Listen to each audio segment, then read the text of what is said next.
Ooh, hello, Tube. Today we have The Riders of High Rock by Louis L'Amour. If you like your own copy, use my affiliate link down below to bookshop.org. Or if you purchase this book or any book, you can also book an extra cost to yourself. I get a small commission. It's a win-win. You can also support the channel by liking, commenting, sharing, subscribing, all that fun stuff. I love the comments. Comment away. And finally, there's timestamps down below if you would like to skip around within this video. About Louis L'Amour, I'm just going to read the little about section on the back of the book. Little, it's like 3 pages. It is doubtful that any author could be as at home in the world recreated in his own novels as Louis Dearborn L'Amour. That's a man's name right there, I'll tell you what. Not only could he physically fill the boots of the rugged characters he wrote about, but he literally walked the land my characters walk. That's kind of written kind of weird. Maybe it's how I read it. I don't know. His personal experiences as well as his lifelong devotion to historical research combined to give Mr. L'Amour the unique knowledge and understanding of people, events, and challenge of the American frontier that became the hallmark of his popularity. Of French iron descent, Mr. L'Amour could trace his own family to North America back to the early 1600s and follow their steady progression westward, always on the frontier. As a boy growing up in Jamestown, North Dakota, he absorbed all that he could about his family frontier heritage, including the story of his great-grandfather who was scalped by the Sioux warriors. Spurred by the eager,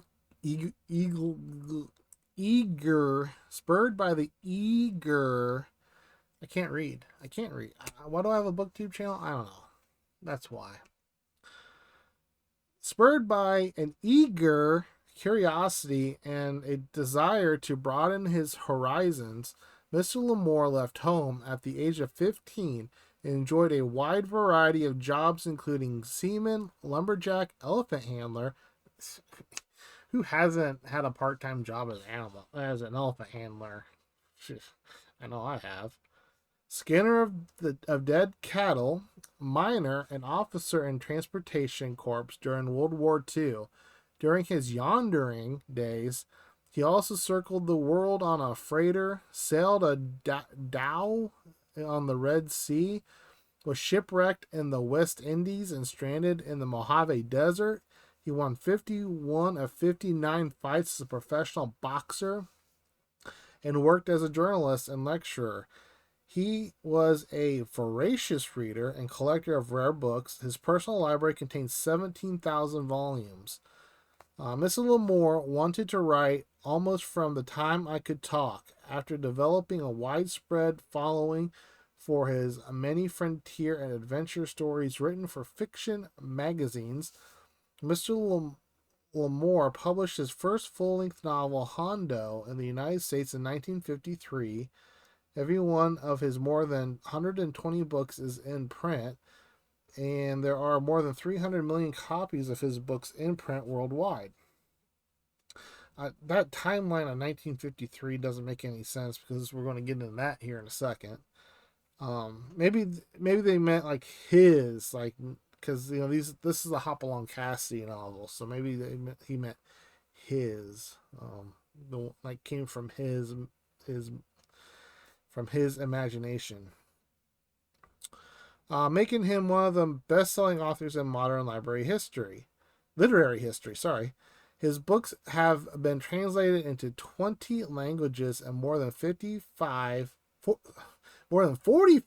of his novels and stories have been made into feature films and television movies.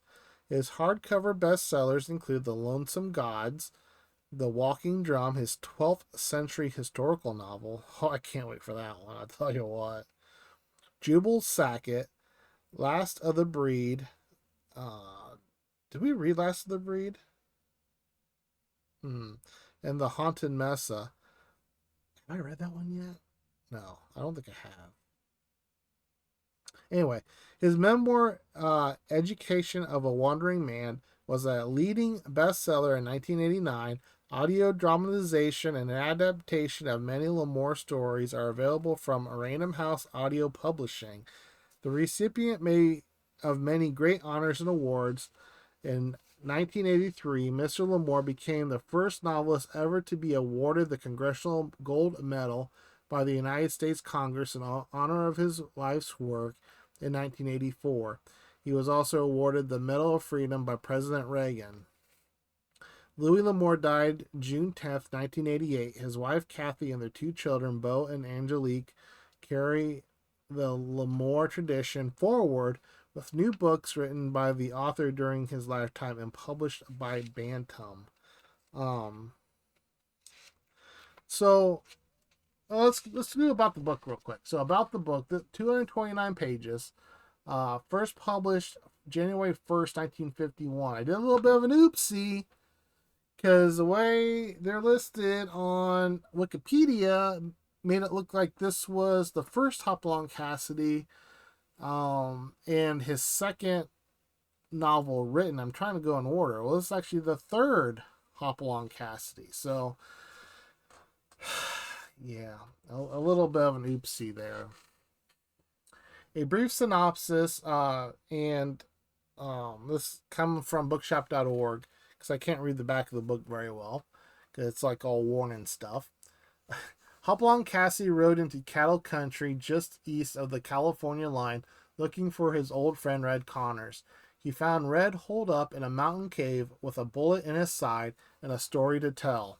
The ranchers around Tascotl had been losing their stock, and when Red caught the rustlers in the act, they hunted him down, shot him, and left him for dead. That's not a spoiler, by the way. That happens like in the first couple pages.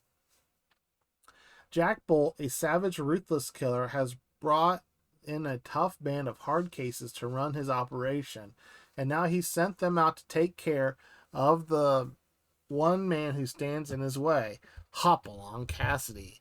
But Bolt, about to learn the hard way that if you shoot down a man like Cassidy, you better make sure he never gets up again. So before I get into my thoughts, I want to read this thing that's also in the back of the book that just kind of talks about Louis L'Amour and the Hopalong Cassidy stuff. When I went into this, I didn't know. I thought that maybe Louis L'Amour, that like it was his thing, and I just never knew. Like I knew who Hopalong Cassidy. I've heard the name. Didn't know the lore or anything. This is a little backstory of how he come to write these novels. So, for those of you who have not read The Rustlers of West Fork, which I haven't, that's how I first found out that this isn't the first one, and it's afterward. Here is a brief history of my father's involvement with Hopalong Cassidy stories. So this is written by Beau, right? Yeah. In the early 1950s, actor William Boyd took his version of Cassidy character from the big screen to television. His earlier movies and Clarence Mulford's Hopalong Cassidy books had been very popular, and so Doubleday Mulford's publisher became interested in marketing some new Hoppy novels.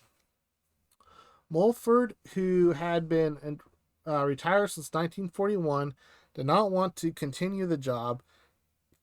And so he turned the task over to a young, actually not that young, dad was 42, writer of pulp magazine westerns, Louis L'Amour. The publisher chose the pen name Tex Burns for him, and in 1950 and 51, he wrote his 4 Hopalong Cassidy books. They were published as the feature stories in the short-lived periodical Hopalong Cassidy's Western Magazine, and in hardcover by Doubleday.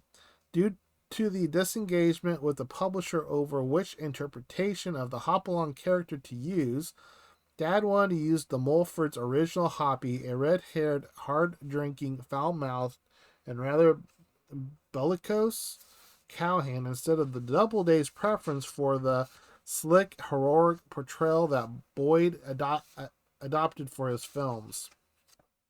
My father refused to admit that he had ever written those last four hopalongs, starting with the Rustlers of West Fork.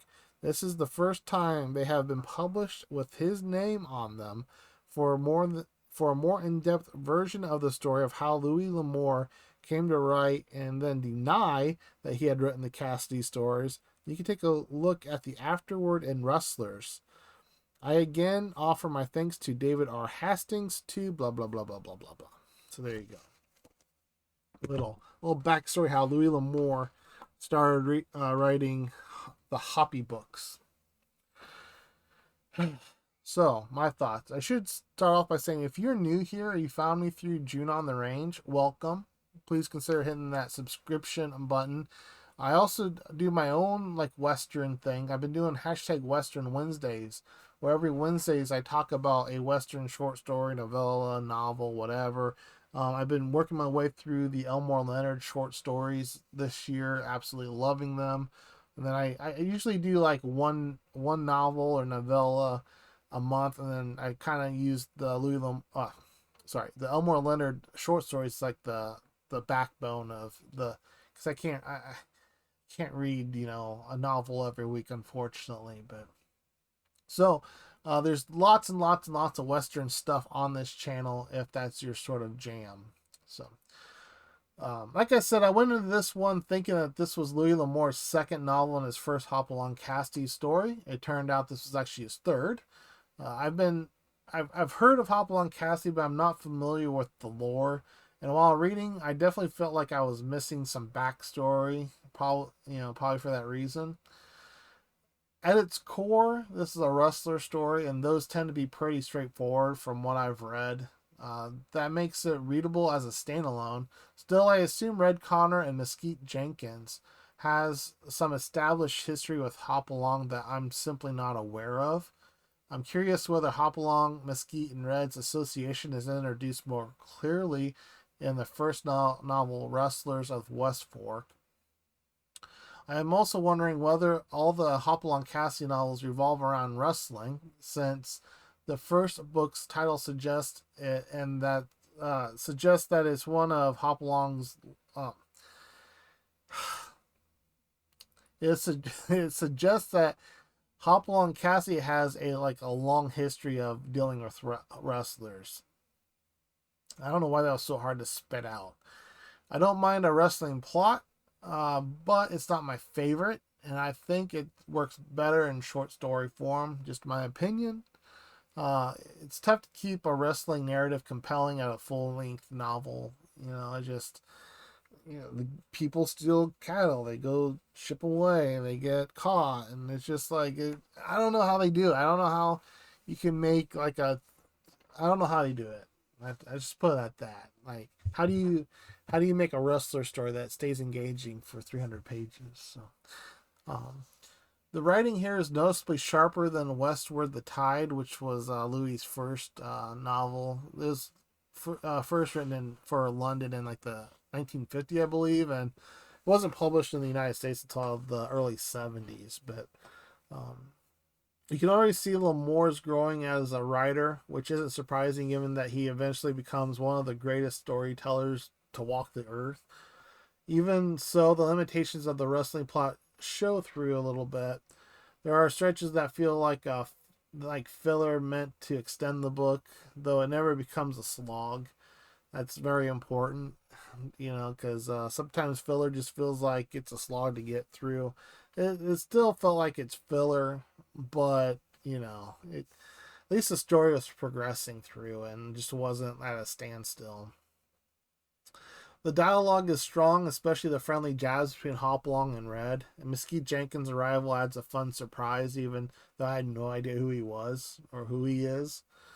Overall, I enjoyed the book. I enjoyed my time with it. And the more wrestling stories I read, the more I feel myself burning out a little bit on that particular plot line. Like I said, they all just kind of seem to be the same so far. Except for, I guess, Lonesome Dove. We'll just mention Lonesome Dove. The way Larry McMurtry treated wrestling and Lonesome Dove was, I thought, pretty interesting. But it also wasn't the major plot point of it. But yeah. So anyway, have you read Riders of the High Rock? Have you read Louis L'Amour's Hoppy novels? Let me know down below what you think of them. Did I get anything right? Did I get anything wrong? All that fun stuff. Other than that, I don't know what else to say. Man, this is a long one. Wow. Cheers, peeps. My mouse died. Cheers, peeps.